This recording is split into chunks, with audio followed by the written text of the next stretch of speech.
Question number 4 કોરિયોલિસ બળ ની અસર નીચેનામાંથી કયા સ્થળે શૂન્ય જોવા મળે? ઉત્તર ધ્રુવ, દક્ષિણ ધ્રુવ, કર્કવૃત કે પછી વિષુવવૃત?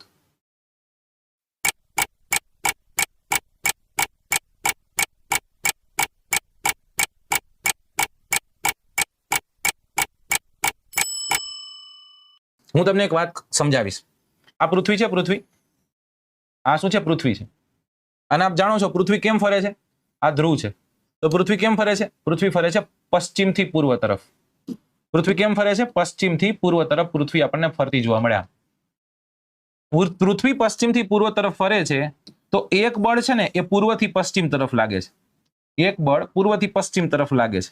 આને આપણે કોરિયોલિસ બળ કહીએ. આને હું સિમ્પલ ભાષામાં એવી રીતના સમજાવતો હોય, તમે છકડામાં ઊભા હોય, અચાનક જ છકડાવાળો લીવર માર દે તો આપણે ખબર આપણું શરીર પાછું જાય, છકડો જે દિશામાં જાય એની વિરુદ્ધ દિશામાં આપણે જઈએ, એને આપણે કોરિયોલિસ બળ કહીએ છીએ. તો હવે જ્યારે એવો પ્રશ્ન પૂછે કે પૃથ્વીની સ્પીડ સૌથી વધુ ક્યાં હશે, તો કહેવાની પૃથ્વીની સૌથી વધુ સ્પીડ આપણને વિષુવવૃત્ત પર જોવા મળશે. પૃથ્વીની મેક્સિમમ સ્પીડ છે આપણને ક્યાં જોવા મળશે? તો કે વિષુવવૃત્ત પર જોવા મળશે.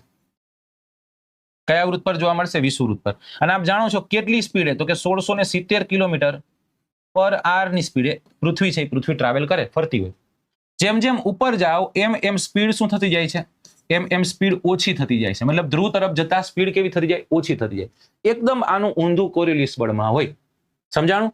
જો પૃથ્વીની ધરીભ્રમણ સ્પીડ શૂન્ય તમને ધ્રુવ પર જોવા મળતી હોય, રાઈટ, તો પછી શૂન્ય કોરિયોલિસ બળ તમને ક્યાં જોવા મળે? વિષુવવૃત્તના પટ્ટા પર જોવા મળે. ક્યાં જોવા મળે? વિષુવવૃત્તના પટ્ટા પર. અને એટલા જ માટે વિષુવવૃત્તના પટ્ટા પર આમ 5 ડિગ્રીથી લઈને 5 ડિગ્રી સુધીનો આ વિસ્તાર જોઈએ ને, આ જગ્યા પર હવાનું સંચરણ નથી થતું હતું. મતલબ કે હવા છે મૂવ થતી આપણને દેખાય નહીં. અને આ હવા મૂવ નથી થતી એટલે તે આ વિસ્તારને આપણે શું કહીએ છીએ? આ ક્ષેત્રને આપણે કહીએ છીએ નિર્વર્તન વાયુ ક્ષેત્ર. બરાબર? હા. એટલે કે અહીંયા હવા ચાલતી નથી. હવા ચાલતી શું થઈ જાય? બંધ થઈ જાય. રાઈટ?